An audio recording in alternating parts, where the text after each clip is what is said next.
Hi there, it's Brandon with MicroQuest, and in today's video, I'm going to walk you through the pharmacy lookup and the address book. Now, we've covered this a little bit in some of the other videos because it's a pretty common thing, but I'm going to deep dive into it and show you all the ins and outs of how the address book works and how you can actually link pharmacies to a patient.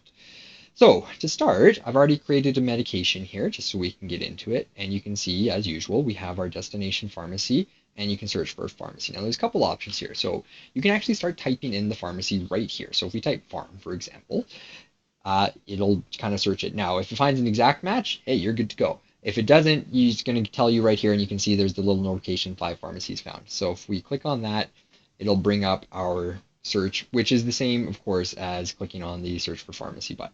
So automatically it brings in our search criteria. So we'll search through that, and here's the ones that match. And then you can do some additional filtering with it. So we have, of course, there's no filter. That's just literally everything that matches the word farm. If we choose active RX status, so these are pharmacies that are actively accepting PrescribeIT prescriptions.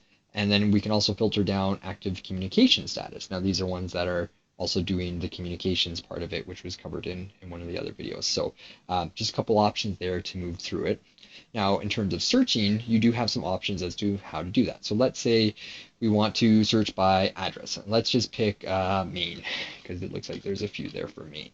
So if we punch that in and we hit that, then yes, there you go. So everything Maine, Maine, Maine, Maine, Maine. We can also filter it to the patient city. So that's an option. So if we hit that, there, now we're listed only the Edmonton ones because Monique lives here in Edmonton. Right below that is the hide patients preferred pharmacies. Now, the reason that's in there is because we don't need the, let's get that out of there, we'll search for pharma again. We don't need the MicroQuest one showing up. It's already her preferred one. So generally, if you're searching, it's probably not the patient's preferred one you're looking for. So just to kind of help clean up the results, you can actually hide the patient's preferred pharmacy. So, we're not getting that MicroQuest one. The last option is a little ridiculous, but it's the pharmacy identifier. And this one is actually this number code. Not quite sure why you would ever really use that. I feel like you're probably much better just searching the name or city of the pharmacy as opposed to 200118025. But, if you want to do that, you can check off pharmacy identifier and punch that one in. 8025 and search, and hey, look at that, Go Dutch Pharmacy Supplies will pop out. So yeah, you can do that too. So anyway, a few options there as to how to search and find that one. Now, updating the address book, I did kind of gloss over one of the other videos, but what this does is when you pull a pharmacy from here, so if we click OK and select Go Dutch, that's going to bring it into our local address book. Now, sometimes things change, so maybe their active prescription status or active communication status has changed, so updating the address book will just sync it with the communal address book stored through the PrescribeIT system. It only takes a second or two, so it's just really not a bad thing to do every once in a while. We just hit that, it's going to do it. There you go, it's done. So everything in your local address book has now synced up and has the correct active, statuses and everything with it. So there we go. The other thing, of course, is now we can select this. This is going to choose Go Dutch for this one prescription, or we can select and add it as preferred. So definitely, if this is like the pharmacy that the patient generally goes to, you can add that as their preferred one.